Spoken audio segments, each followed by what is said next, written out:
Salam sejahtera. Kumpulan kami akan membentangkan tajuk teori kependudukan Malthus. Kita lihat pada bahagian pengenalan. Pada abad ke-21, PBB menjangka bahawa pertumbuhan penduduk akan terus meningkat kepada 9.1 bilion pada tahun 2050 serta 11 bilion pada tahun 2200. Ini melihat kepada kepesatan pertumbuhan penduduk di beberapa bahagian dunia secara tidak langsung menyebabkan jumlah penduduk akan meningkat dengan sangat cepat. Ini juga melihat kepada faktor seperti perubahan struktur umur, pertumbuhan penduduk, kesuburan, kematian dan migrasi yang berlaku sepanjang tempoh masa. Baik, kita lihat kepada pertumbuhan populasi dunia. Di sini dari tahun 1700, penduduknya adalah 600 juta dan ianya bertambah kepada 7.7 bilion pada tahun 2019. Ini dilihat kepada nisbah pertumbuhan jumlah penduduk adalah sebanyak 0.04% dan nilai ini dijangka akan bertambah pada tahun-tahun yang akan datang. Kita lihat kepada teori kependudukan. Demografi merupakan perkembangan atau perubahan penduduk dari segi fertility, kesuburan, mortality, kematian dan migrasi, penghijrahan. Manakala bagi kependudukan pula memperlihatkan hubungan antara komponen perubahan penduduk dengan faktor lain, iaitu seperti sosial, ekonomi, politik, biologi dan juga faktor yang lain. Baik, kita lihat siapakah ini Thomas Robert Malthus. Beliau merupakan orang pertama yang memperkenalkan teori kependudukan, iaitu teori Malthus. Jadi beliau berpendapat terdapat pertalian di antara pembangunan ekonomi dan pertumbuhan penduduk. Antara buku yang dihasilkan oleh Thomas Robert ialah An Essay on the Principles of Population, iaitu buku tentang teori sewa tanah dan teori tentang penduduk. Baik, kita lihat apa pendapat Malthus dalam teori kependudukan ini. Beliau berpendapat bahawa sumber makanan merupakan sumber yang sangat penting dalam kehidupan manusia. Selain itu, tarikan seks antara manusia yang berlainan jantina juga penting serta kekal tidak berubah. Merupakan teori asas kependudukan Malthus. Apabila jumlah penduduk iaitu population, dia bergerak secara nisbah geometrik, iaitu bertambah pada kadar 2, 4, 8 dan seterusnya. Berbeza dengan kadar pertumbuhan sumber makanan, di mana ianya bergerak secara nisbah aritmetik, iaitu kadarnya 1, 2, 3 dan seterusnya. Jadi perbezaan antara population dengan resources ini, sumber makanan, ia secara tidak langsung memberi kesan kepada pertumbuhan bekalan sumber makanan. Ini kerana kadar pertumbuhan penduduk yang terlalu cepat, iaitu kadar geometrik ini, dia tidak sepadan dengan pengeluaran makanan dan hasilnya bekalan makanan akan berkurangan dan akan menyebabkan krisis makanan, itu food crisis. Baik, apakah langkah untuk mengatasi kekurangan makanan?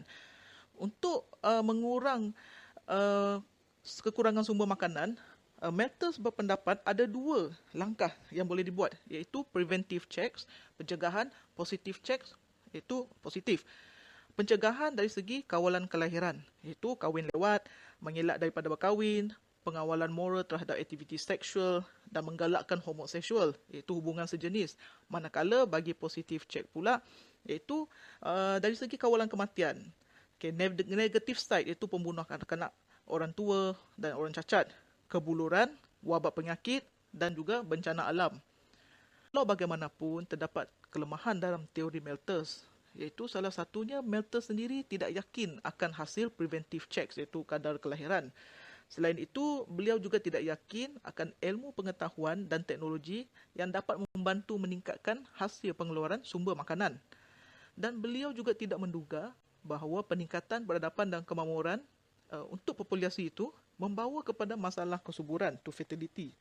Dan juga melihat kepada formula Malthus mengenai jumlah penduduk secara geometrik dan juga bekalan makanan secara aritmetik, dalam tempoh 25 tahun, ianya belum tentu terbukti secara empirical.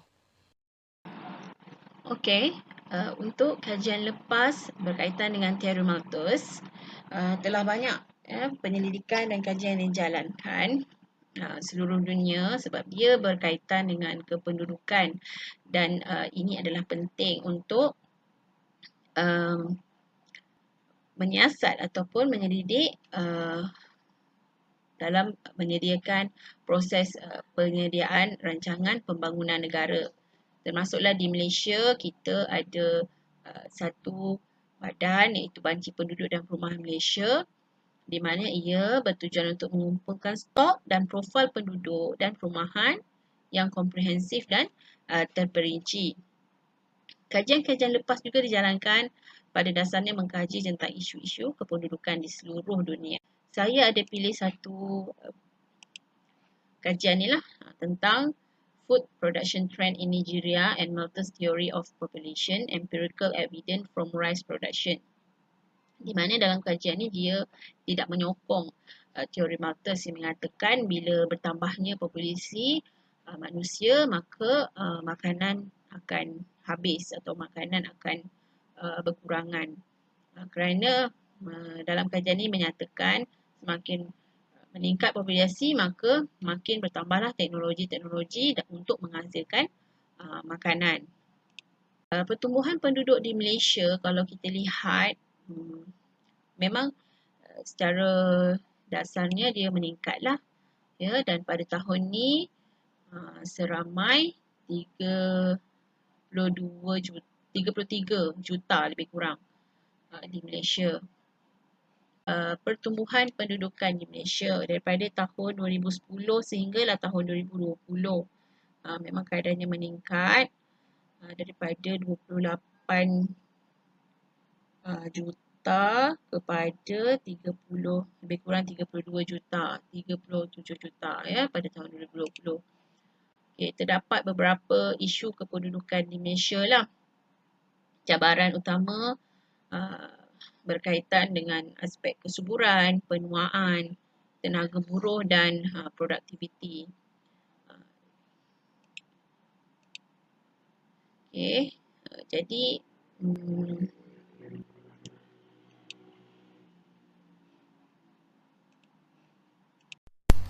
kini kita beralih kepada usaha meningkatkan ekonomi di Malaysia. Di sini kita akan lihat dari sudut import makanan ke Malaysia, dan menurut satu laporan yang dikeluarkan oleh Bank Negara Malaysia pada tahun 2019, dinyatakan bahawa Malaysia masih lagi kekal sebagai pengimport makanan dengan sekurang-kurangnya 24% daripada keseluruhan bekalan makanan di Malaysia adalah hasil import. Ini menunjukkan bahawa Malaysia masih lagi tidak mencapai tahap keberdikarian dalam bekalan makanan.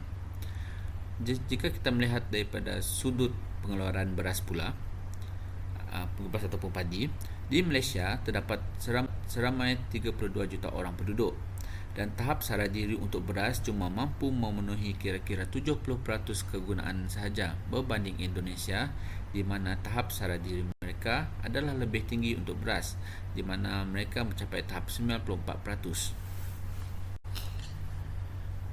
Kementerian Pertanian dan Industri Makanan Malaysia telah merancang satu dasar iaitu Dasar Agro Makanan Malaysia 2011-2020 yang mana memfokuskan kepada pengeluaran makanan sejajar dengan penduduk Malaysia.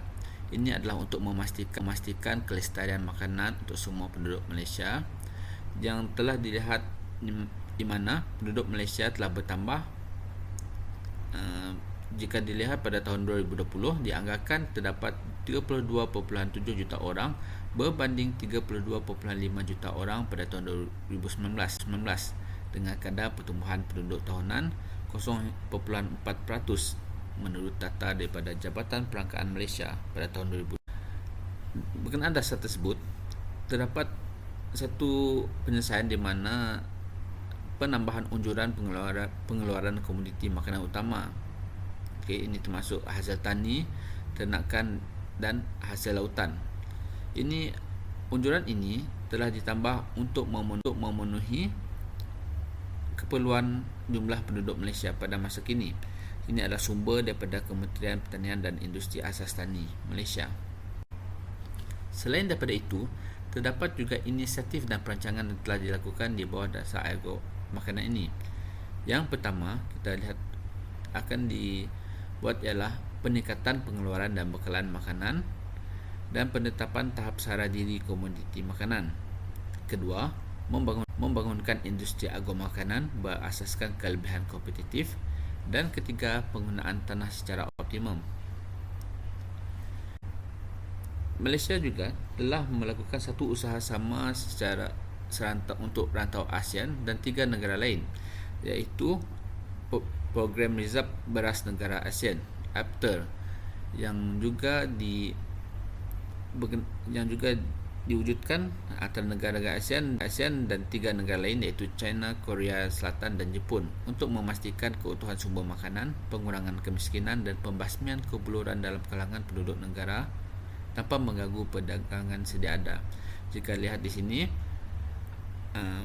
stok beras yang terdapat di dalam kerjasama APTER pada tahun semasa, sebanyak 787,000 tan metrik. Kesimpulannya di sini kita dapat nyatakan bahawa populasi dan kepadatan penduduk di Malaysia yang bertambah adalah benar sejajar dengan teori kependudukan Malthus. Namun begitu, dari segi sumber makanan terutamanya, kuantiti yang ada masih mencukupi kerana pengurusan sumber dan teknologi moden yang membantu dalam kestabilan sumber makanan serta sumber lain.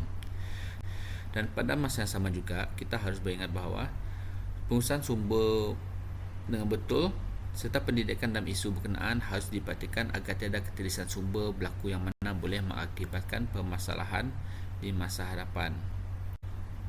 Ini adalah rujukan yang kita boleh lihat.